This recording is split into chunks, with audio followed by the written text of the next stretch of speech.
गोबाव सम दैनि जेंना गोनां गामियाव आरोबाव दिनै गंसे दै लोंग्रा बेखेवनानै होदों इएम रनजित बसुमतारिया। चिरां जिल्ला भारत भुटान सिमनानि दादगारि हाथिसार ओनसोलनि थुख्रेबस्ति गामियाव गोबाव समनिफ्रायनो दैनि जेंना जानायाव बिटिआरनि इएम रनजित बसुमतारिया दिनै बेखेवनानै होनायखौ नुनो मोन्दों। थुख्रेबस्ति गामिनि रायजो राजाफोरा गोबाव समनिफ्रायनो दैनि जेंनाखौ लानानै दुखु खस्थ जाबोनो गोनां जादोंमोन। नाथाय दिनै दै मोननायजों लोगोसे गामिनि रायजो राजानि रंजानायखौ नुनो मोन्दों। बे गामिनि थागिबिफ्रा बुंदों दि थांनाय गोबाव सम सरखार सालायलांनाय दैदेनगिरिफ्रा दैनि जेंनाखौ सुस्रांनानै होनो हायाखैमोन। नाथाय इउपिपिएल सरखार फैनायजों लोगोसेनो दै लोंग्राखौ मोननो हाजेनबाय। आरोबाव मोब्लिबनि गोनांथि आरो लामानि गोनांथिखौबो थाब बानायनानै होयोब्ला जों रायजो राजाफ्रा जोबोद गोजोननाय थाबावगोन। ओरैहाय बिटिआरनि इएम रनजित बसुमतारिया खोथा होलांदों दि मोब्लिब आरो लामाखौबो थाबैनो मावफुंनानै होगोन।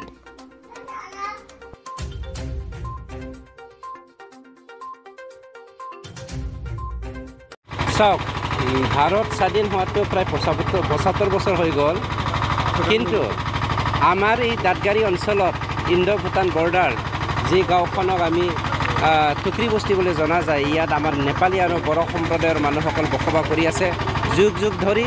কিন্তু আজিলৈকে ইয়াত পানী পানী আঁচনিটো হোৱা নাছিল। ইভেন আচৰিত হ'বলগীয়া কথাটো হ'ল এই বড়োলেণ্ড অঞ্চলৰ থকা সকলো জাতি জনগোষ্ঠীৰ উন্নয়নৰ কাৰণে যি বিটিচি চৰকাৰ গঠন কৰা হৈছিলে হাগ্ৰামা ডাঙৰীয়াৰ নেতৃত্বত, কিন্তু ১৭ বছৰে এইখন অঞ্চলৰ পৰাই কাম্পা বৰগয়াৰী ডাঙৰীয়াই জিকি গ'ল, ইএম আৰু ডিপুটি চিফ হৈ গ'ল। কিন্তু সেই অঞ্চলত তেওঁৰ খোৱা পানীৰ আঁচনিটো তেওঁ কেতিয়াও কৰি দিয়া নাছিলে। ৩৩টা গাঁৱত তেওঁ মাত্ৰ ২টা গাঁৱতহে ডিপ বৰিং কৰিছিলে।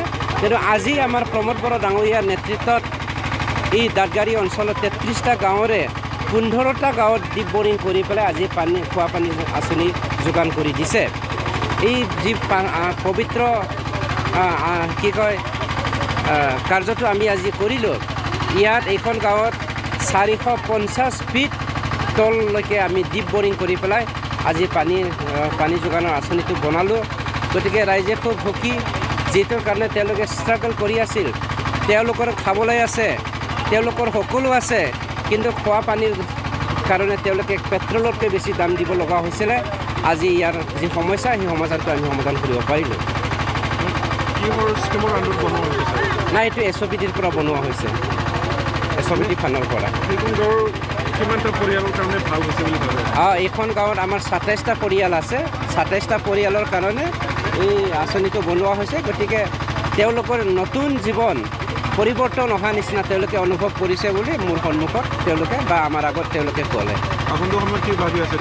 চাওক, তেওঁলোকৰ বহুত সমস্যা আছে। পানীটোতো মেজৰ ইছ্যু আছিলে। দ্বিতীয় ইছ্যুটো তেওঁলোকৰ কাৰেণ্ট তেওঁলোকৰ গাঁৱত আজিলৈকে অহা নাই। আৰু ৰাস্তাটো একেবাৰে নেগলিজেঞ্চি কৰিছে যোৱা ১৭ বছৰে। গতিকে সেইবোৰৰ সমস্যা সমাধান হৈ যাব।